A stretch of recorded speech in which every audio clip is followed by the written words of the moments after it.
What's going on, everyone? It's Mike back again. Outside Everton 1, West Ham United 1. Look, I actually think overall that was a poor performance. We started quite brightly, we started well, moved the ball around well. Drewsbury Hall again, instrumental carrying the ball. James Garner, I thought, was instrumental in carrying the ball. But I felt like we just ended up getting overrun. Somerville absolutely tore Jake O'Brien a new one. I thought on the right hand side, especially Illiman and Jai, give him absolutely no support whatsoever tonight. I thought it was a poor game by Jack as well. Grealish, I thought it was a poor game. It's just really disappointing. And actually, look, when you sit there and you go, right, we've got 8 points from 6 games. It's not an horrendous start. It's not horrendous. But you do think that you've played a West Ham team that have been rubbish all season. We played a Villa team here that hadn't scored a goal, and we haven't been able to beat either of them. And that's what's disappointing for me. It's got the real capability of fizzling out into a good start. So look, for me, yeah, I'm disappointed, and it makes that Crystal Palace game even harder now, because Everton have to beat Palace, which is a harder game than West Ham tonight, and that for me is a problem. Like that for me is a real serious issue, because Crystal Palace are going to come to Bramley Moor. They're going to be difficult to beat. We already know that. So for me, I don't see how Everton get a result against Palace if they play like that. And they were poor against Wolves after 7 changes. We were awful in the first half against Liverpool, and there was people that were saying in the comments, we were lucky against Brighton, we were lucky against Wolves because we were 2-0 up and couldn't see them off, and ended up being 3-2 and could have had all of this rubbish, right? But fundamentally, I'm not seeing an Everton team that's creating enough chances. I'm seeing a team that's getting the ball out to Jack Grealish almost far too much, almost over-relying on it, and we're seeing it week in, week out now. Some of the balls Jack put in tonight were poor. Some of the intricate play was nice, outside of the box was nice, but there's absolutely zero penetration in that box. I'd love to know when the last time an Everton striker had a shot in the box. I just thought it was just, yeah, I was really disappointed.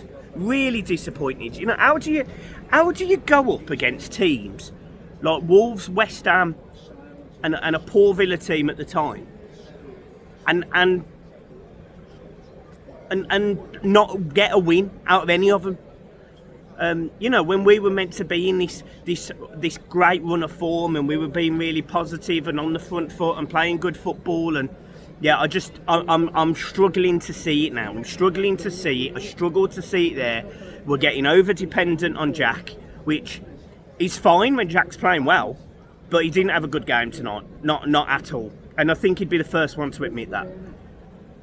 The other thing is Illiman and Jai give absolutely no defence to Jake O'Brien tonight. He got absolutely sledgehammered tonight, and you know, it's again disappointing. I thought Michael Keane had a good game. For me, he was possibly Everton's man of the match, him and James Garner, but I'm just disappointed. I thought the striking performance from Beto was I mean, it's almost infuriating to keep talking about it, because we've got no other options. You know, we've got Barry, we've got Beto, and neither of them are ready. I thought Tyler Diblin did all right when he come on, to be fair to him. I thought he was half decent.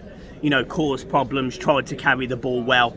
But generally, realistically, it weren't great. It wasn't great. And we've let a West Ham team come here with very little confidence, come here and fundamentally get a result in a game they should never have got a result in. Just like we did in other games. You know, just like we did in other games. And that's the frustration for me. It's that turnover in the middle as well. You know, Idris Sagana guy, I didn't think had a great game today. Some of his passing was poor, really poor. Like 5-10 yard passes weren't getting to their man. Tarkowski dived in on one, got a yellow card. To be fair, he gave away a challenge 5 minutes later, and I thought that could have been a yellow as well. The guy sitting behind me was going his off. So there was real concerns about that as well. But look, all in all, it was just a really disappointing performance. Just a really disappointing performance. I'm absolutely gutted. I'm absolutely gutted, because, you know, they make so much effort about getting the team, the light show, getting them going, getting the fans going, getting everything going. And then the players put in a performance like that, especially the second half. The second half was an absolute joke. They didn't turn up. West Ham pressed from the start and Everton had nothing. We didn't have an answer for Somerville. We didn't have an answer for Bowen. Bowen scores a goal from a mistake on the left-hand side. It goes over to the right-hand side and he scores an absolute screamer by all accounts. Somebody was texting me saying it's a great goal. And that's disappointing in itself. Talking about our goal, ball comes into the box. Michael Keane makes an absolutely sensational header. And to be fair to Michael Keane, he's making a real case to not get dropped. He's making a real case to not get dropped. He's making a real case to keep himself in that team, even when Braithwaite's back, because he didn't put a foot wrong tonight. You know, the full ring or whatever his name is, full Kirk, up front for West Ham. He caused problems to both centre halves all night, but Michael Keane dealt with him better than what Tarkowski did. Tarkowski at times scares me. Ball at his feet scares me. Decision making scares me. At one point, David Moyes was having an absolute go at him on the touchline, and James Tarkowski was having a go back. And I sat there and thought, you've lost your head. You're playing as the Everton captain tonight, and you've absolutely lost your head. You need to cool down. And that in itself is bad. I'm struggling to take a positive out tonight. I'm struggling to take a positive, apart from maybe the performances of James Garner and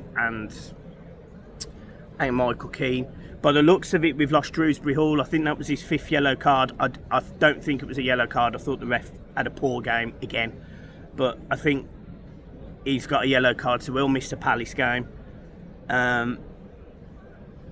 And we're going to miss his dynamism in midfield. Don't get me wrong, Alcaraz will come into the side and he offers, not quite as good maybe, but he offers a similar level or a similar ability. But Crystal Palace are going to come here and they fancy their chances. They'll fancy their chances to be the first team that beat us here. They absolutely will, because their pace, their dynamism around the back. Mateta's going to cause Tarkowski all sorts of problems, and I'm absolutely dreading that game. Absolutely dreading it. But look, we are where we are. It's now going to take about 17 hours to get through the traffic to get home, because, you know, the road system's fantastic leaving the stadium. So, yeah, all in all, absolutely buzzing. Great evening. Absolutely thrilled. 1-1 draw with West Ham. West Ham fans will go home, no doubt happy. New manager, new bounce, all of that stuff. They go probably into a home game this weekend and they might get a result. And then Everton have got to start beating teams like Palace. They've got to, otherwise they'll start dropping down the league. And that's what happens. So, yeah, poor, disappointed. We move on. We've got to get a result, but up the fucking toffees, eh? Anyway, keep smiling. See you soon. Peace.